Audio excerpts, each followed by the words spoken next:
Hey, good morning. I want to produce a video that is a continuation of the last video that I did that was dealing with the subject of why I struggle, why I can't have a conversation with um, my friends and relatives, or maybe former friends, but especially relatives who are fundamentalist evangelical Christians. And it had that particular video had a lot to do with the idea of condescension and dismissiveness, where when you begin to engage with these individuals, they make an automatic assumption um, about you as a person, about me in this case, and that is that I am automatically wrong, uh, and that they are automatically right solely on the basis of whether or not I agree with their religious belief system. In this case, it would be the belief system of the Christian theodicy or theology. Uh, and because I don't agree with it, then automatically I'm right, and they are somehow right, or I'm automatically wrong, and they are somehow right in declaring that they know the answers to, how we got here, why we're here, what our meaning, purpose, and all those kind of things. So when I try to share my views on those kind of things, it's immediately met with a dismissiveness, a condescending dismissiveness. Oh, you poor deluded thing, you. But in a continuation of that theme, I want to talk today specifically about three groups and what I think that they all have in common. And I'm not going to go very deep in this. I'm not sure how long it's going to be. It may be like a 15-minute video. We'll see. Depends on how lucid I feel as I go through this. But there are three groups that I want to talk about that I put all into the same category. And those three groups are, first of all, fundamentalist evangelical Christians. I think, generally speaking, we all know who we're talking about. People who believe in a literal Bible, all the statements and the claims and the stories, those are all literally true. So there's the fundamentalist evangelical Christian, of which I am of that history, having spent somewhere in the neighborhood of 35 years as a devout evangelical Christian. I wouldn't say all of that was devout, but 25 years of it was spent as a pastor in that movement. So that's one group. The second group is what I call, I'm not sure what maybe a sociologist would describe this group, but they are the conspiratorialists. They don't necessarily believe in a literal Bible. They may use it as a tool to sort of relate to the culture. But these are the kind of people who believe that there are secret cabals, or a cabal that controls everything on the planet. I've heard stories of, what is it, the lizard people, or the Rothschilds. I'm not sure who all they lump into that, but there's these secret cabals that have orchestrated some of the worst events in history, and as well as some of the greatest deception of all history. Things like 9/11 being an inside job, or the fake moon landing, or flat eartherism, and you can go on. I think most people know what I'm referring to when I refer to the conspiratorialists.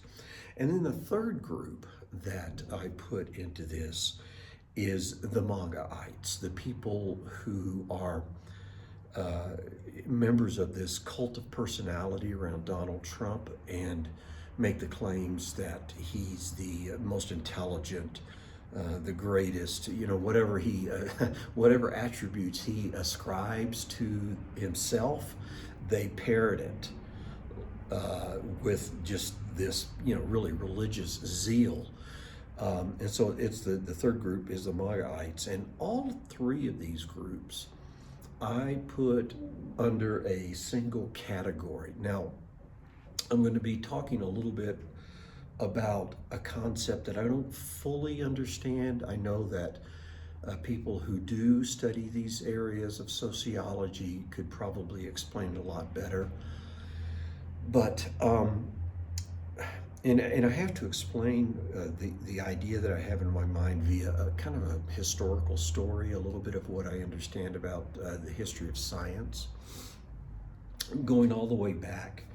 If you go all the way back to Copernicus, uh, uh,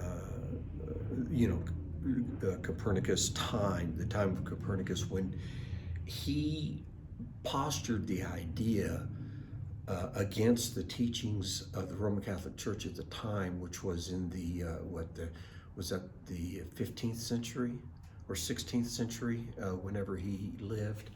That in fact he postured the idea that the Earth was in fact not the center of the universe, and it was more likely that we actually lived in a heliocentric model in which everything was going around the sun. And some of parts of his theories or ideas were inaccurate, scientifically speaking, but he postured this idea, which became the, what would you call it, the Copernicus effect, in which it dethroned at least the Earth itself as a physical object from the center of the reality, the existence in which we find ourselves.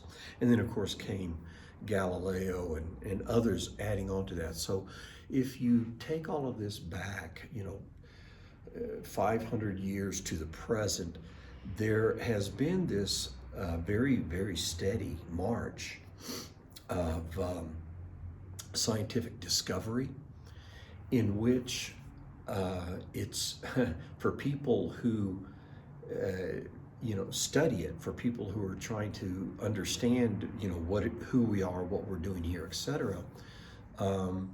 This idea of dethroning just the planet from the center of our solar system, from the center of our universe, evolved into this really a dethronement of humankind. And of course, then along comes, in the middle of all this, a transition comes Charles Darwin, who just sort of detonates an intelligence bomb or a theoretical intelligence bomb in the center of humanity, and it just blew people's foundations apart. And it's a lot of people have equated this, the idea that Nietzsche, when he talked about this, the death of God, he talked about the collapse of society, that it's very possible that society can collapse when you take away their fundamental belief systems around a all-protecting, all-knowing, omniscient, omnipotent God, that people will simply collapse. Because we as a fragile species need, a lot of us need some great authority telling us that we're okay, or however you want to describe all of that. So anyway, this whole deconstruction or dethronement of humanity morphed into a philosophical, if you will, a philosophical idea that most people don't realize that they're actually engaged in, but in fact is very, very prominent. And that is the idea of postmodernism. Postmodernism is, since, if there is no God, no ultimate authority, no ultimate, I don't want to say reality, but no ultimacy, no absolutism in the universe that's guiding all of this. And science is this ever-changing, ever tinkering method of understanding things, then really we can't understand even what that means. I mean, clearly, I think it was Feynman's who said that anybody who claims to understand quantum physics doesn't understand quantum physics, and that's the predicament in which we find ourselves. So it created this idea that fuck it all. If there is no God and we can't fully relate to how the universe, the natural world actually exists, then who's to believe, who can say that anything is true? So therefore they sort of give up, and it's like kind of like a philosophical free-for-all. Every man, woman, and child for him, her, and itself, or however you would want to say that. So postmodernism is the umbrella that sort of encapsulates all this, and I think it's a good predictive theory, or at least a hypothesis of what is troubling the world today. So I lay all that, pardon for the lengthy introduction, but I lay all that out, at least from my perspective. And by the way, I'm absolutely open to somebody saying, "Oh, Ken, you don't know what the fuck you're talking about." Very possible. But anyway, so this whole development of this postmodernistic a culture is so prevalent in the U.S. And of course the fundamentalist evangelical, even the conspiratorialists, even the MAGA are just demanding, insistently demanding that we return to the past. After all, the theme is make America great again. You know, it's the idea of this neoliberalistic conservatism. It is the painfully observable machinations of the fundamentalist evangelical national Christian nationalism, trying to somehow regain a hold on the culture that is not just slowly slipping away, but in my generation as a boomer is disappearing like a fucking cloud of smoke. I mean, it's dissipating faster than we can even measure the particles in it. How's that? But anyway, so but at the core, and this is where I'm kind of switching into my general idea, the core of all of this is how do we go about determining reality, our current reality, not the one that's supposed to come when Jesus, if he ever comes back. I love what Christopher Hitchens used to say. Not only is he not coming back, he's not even going to call, apparently, after 2,000 years. But how do we define what is reality? What is real? Now, I begin with a very clearly maybe a reductionist view of life, but it is pragmatic. And it is this, that am I justified in believing that I live in a physical, material universe? Is what I encounter constantly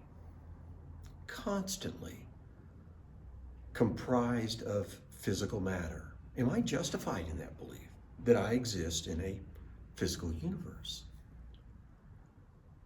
I would like to think that all of these people would, the evangelical, the conspiratorialist and Magite would all say, okay, you're justified, but there's another reality that you're not aware of. And that other reality is actually more permanent. It's more real than this reality. Because according to the Bible, Jesus eventually will get back. And when he does, there's going to be a new heaven and a new earth, and the old is wiped away and everything becomes new. And we're just going to keep on la-di-dying from there, worshiping around the throne of the Lamb of God and, taking blood showers or something. I don't know, but there's this idea that there's another reality that is more real than this one, and that is the reality in which you should be focusing your life's energies, your life efforts. So then we have to, the problem then becomes, well, how do I relate to that other reality? How do I relate to the God of that reality? How do I go about relating to the the cabal of authoritative, super wealthy individuals, lizards maybe, controlling the planet? How do I relate to that?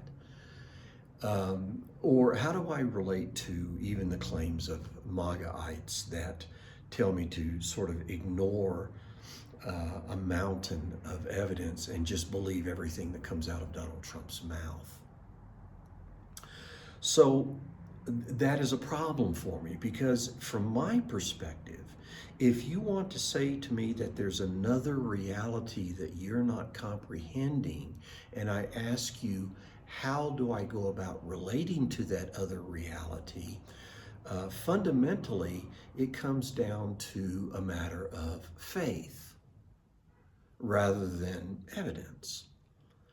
You just have to believe it's so. And I want to use an example of one of my brothers who this past year, much earlier this year, accused me of arrogance and self-centeredness and told me my life was a waste and I'm wasting my energies because I haven't submitted to his God.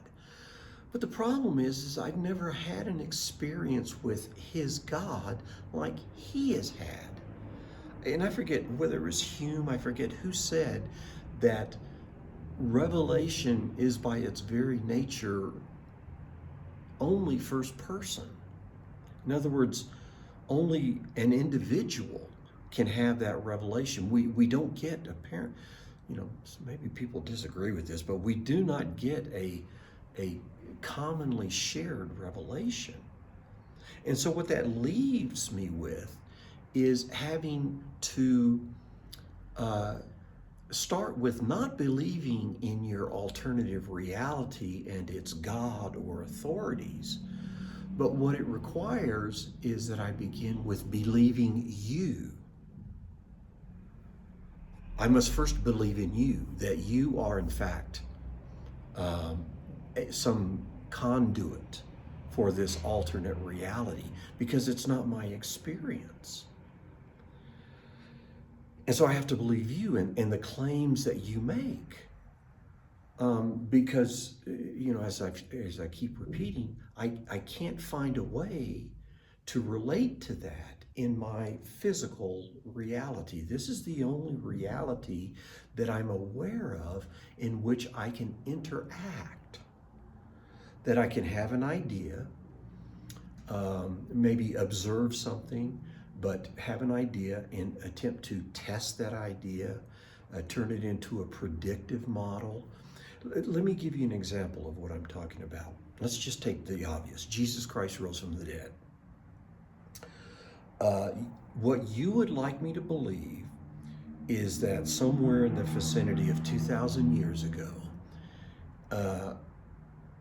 a Palestinian apocalyptic prophet was put to death by the Roman authority for, whatever reason, it doesn't matter.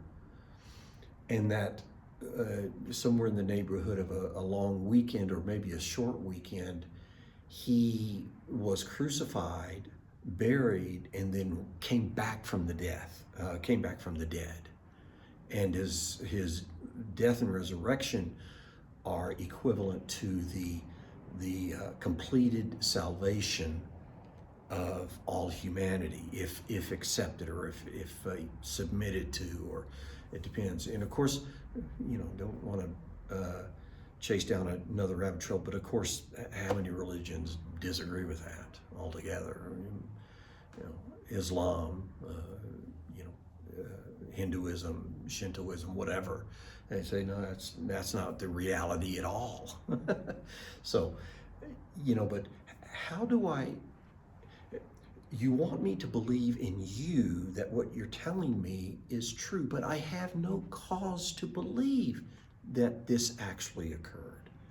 In my brother's case, It's the idea that God communicates directly with him and just conveniently agrees with everything he believes in already. So you're not asking me to believe in God, you're asking me to believe in you, and I can't do that because you're too much like me. You're flawed, I'm not impressed with human consciousness all that much. I mean, it's interesting for sure.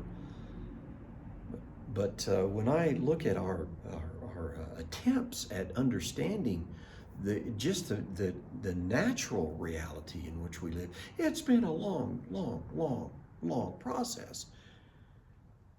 And for us to just get a few basic ideas down.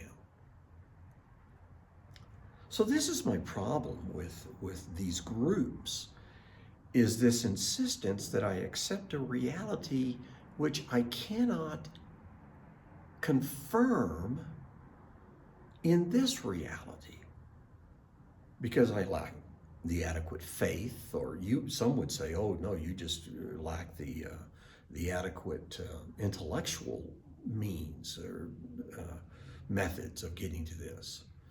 All right, but really my question is, okay, let's say you're right about everything. Let's say there were, hundreds and hundreds of witnesses of the resurrection, that the idea that God is the ultimate grounding of all, logic and intellect, blah, blah, blah.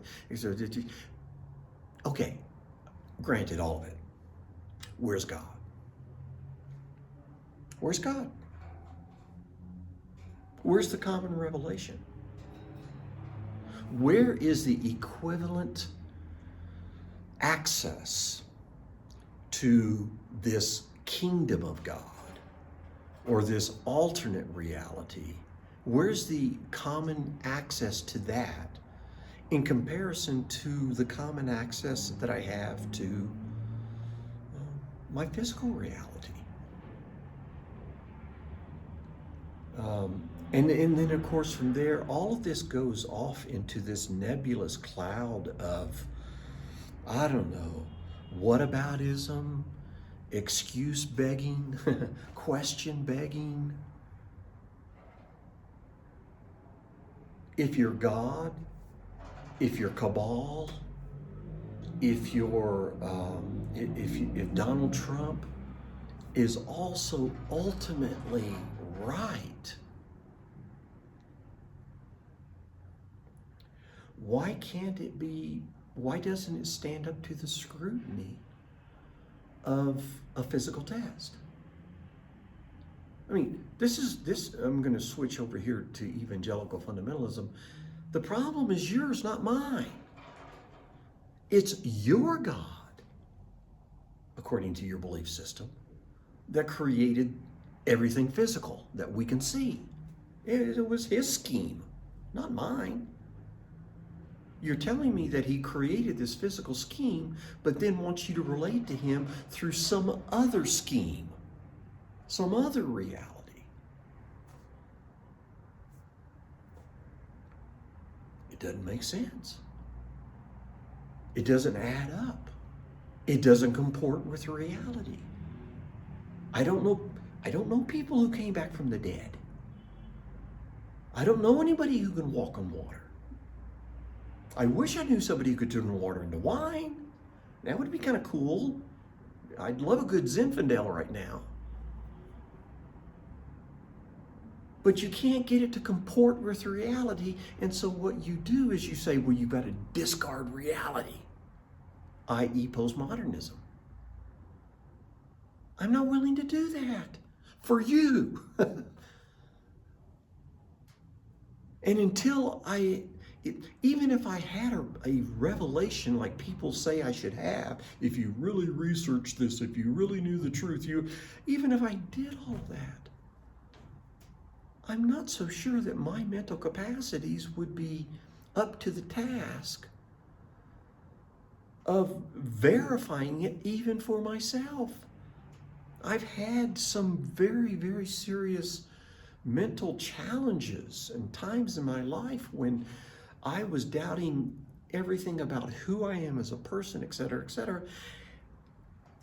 That's a rabbit trail. I don't want to chase it right now. The point being is that you want me to believe in something that I cannot align with reality as I understand it. And that's my problem. Until you can get over that hurdle without demanding faith, which is belief without evidence, without excuse begging. Oh no, you just don't clearly understand this philosophical argument. Yeah, all right on. Clearly I don't. Or you just have to believe what the authority figure says regardless. At approaching 70 years of life now, I've come to the painful conclusion that I am by nature a skeptical contrarian. If you want me to be convinced of something, you're going to have to bring the proof of the pudding. You're going to have to demonstrate something beyond just take my word for it. So that's my problem, that this postmodernist phenomenon that's occurring in human Western societies is predicated on ideas that I'm unwilling to accept, claims that I'm unwilling to accept. And none of these groups do anything to help me draw me closer to their belief system, because it all seems, a lot of it, I mean a big chunk of it, rests squarely on a foundation of absurdism. And I don't mean a Camus absurdism. I mean the absurdism of their claims. You know, talking snakes and donkeys and resurrecting messiahs. It's just, it's an absurd claim to me. So those are my thoughts for today. Way over 15 minutes. Apologize for that, but hope this was beneficial for somebody. Have a great day, by the way, and take care of yourself.